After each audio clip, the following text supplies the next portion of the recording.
morning!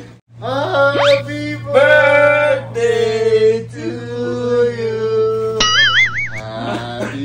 Nagsasawa ka na bang gumising ng alas 5 ng umaga pero di ka pa rin yumayaman? Puro ka na lang ba trabaho at walang work and life balance? Try mo kayang kumonect muna sa nature kahit 1 o 2 araw na bakasyon at samahan mo ng mga baliwag na friends. Ano, G?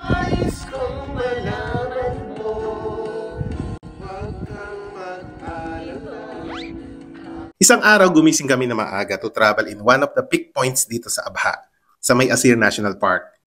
Ang pakay, masilayan ang ganda ng sunrise at makalanghap ng sariwang hangin. Ganun lang kasimple. Sabayan mo pa ng mainit na kape while watching ang ganitong view.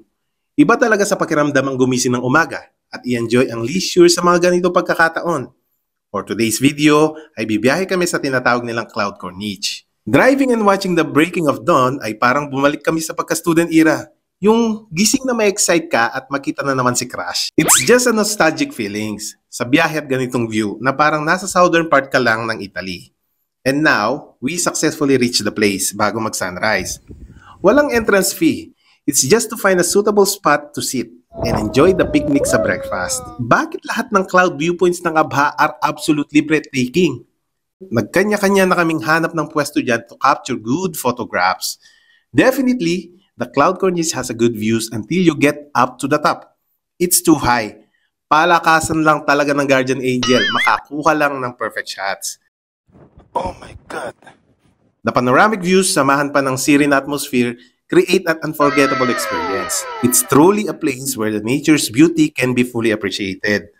Ang gandang tingnan ng mga ulap from heights. At ang pinaka nakaka-excite dito, kung ang Australia ay may kangaroos, dito meron silang mga monkeys called baboons. At pakalat-kalat lang sila sa tabi. Hindi sila nakakatakot pero they can snatch your stuff and if you have a food at naamoy nila ito, they will gather around you and needs to be careful. Very nice scenery and cold, so get something to warm you up. Magkape, magbaon na makakain dahil walang mabibilhan dito. So kahit minsan, mag-leave ka naman sa trabaho. Just close your eyes and listen to the nature.